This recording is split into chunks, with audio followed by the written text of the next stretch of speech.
Isang mapagpalang araw sa ating lahat. Ako po si Sarina Espaloma at yung ilan lahat ko ang natutunan para sa daily devotion na pinamagatang God fills those who honor Him. Last topic and last series ng God Generous Provision. So yung scripture po natin ngayon is Proverbs chapter 3 verse 9 to 10, and sinasabi na, honor the Lord with your wealth, with the first fruit of all your crops, then your barns will be filled to overflowing and your vats will brim over with new wine. Sa Tagalog, parangalan mo ang Panginoon mula sa iyong kayamanan at ng mga unang bunga ng lahat mong ani, at sa gayon pupuno ng masaganang iyong imbakan at aapawan ng bagong ani ang iyong mga sisitlan. So yung katuruan po natin ngayon is number 1, God is the owner of our lives and possessions. So dito po sinasabi na lahat ng bagay sa ating buhay, pati na ating lahat ng ating mga ari-arian, ay walang ibang galing mula sa Diyos, no? Siya ang may-ari ng lahat at tayo ay may katiwala lamang ng kanyang mga biyaya. So lahat ng mayroon tayo ngayon is galing kay Lord. Kung wala si Lord, wala yung mga yun. So God is the owner of our lives and ownership and possession. Next po is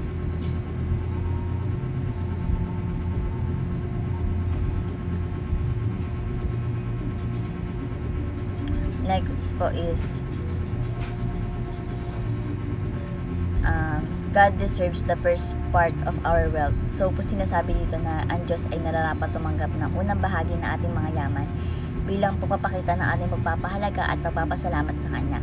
Ito ay isang paraan ng pagpapakita ng ating pananampalataya at pagkilala sa Kanya na siya ang pinagmulan na lahat ng mga bagay. So God deserves the first part of our wealth.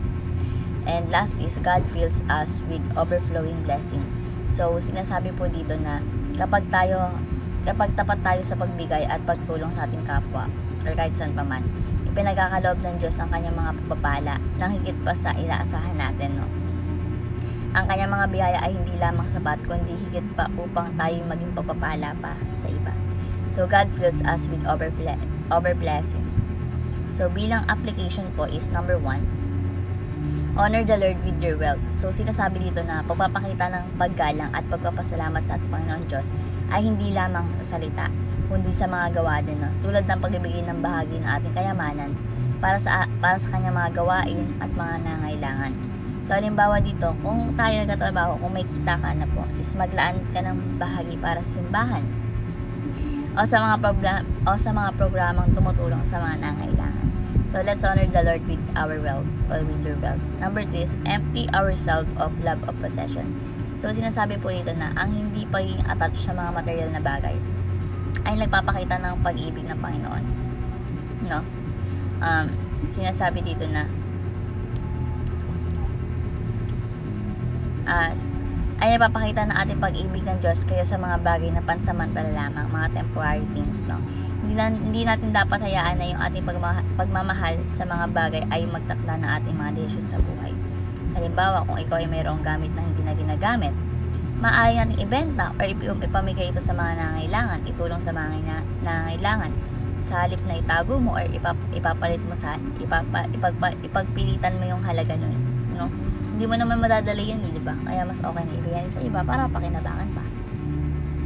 So let's empty ourselves of love and possession. And lastly is let God fill us according to His generosity. So kapag tayo nagbigay ng tapat at may malis na puso, pinagkakaloob ng Diyos yung kanyang biyaya sa atin, higit pa sa inaasahan natin, no? Halimbawa, kung ikaw nagbigay ka ng tulong sa mga nangailangan na walang hinihingi kapalit, makikita mo darating na lang yung biyaya sa yung blessing na yun sa buhay mo, no? Maaaring itong ipagpakita ng pamagitan ng bagong pagkakataon, opportunity, o pagkakaroon ng kaligayahan ng iyong puso. So let's let God fill us according to His generosity. So ayun naman po yung ang sa daily devotion na may natutunan kayo, may share sa iba at syempre ma-apply sa ating buhay. Thank you po sa pakikinig at God bless po sa ating lahat.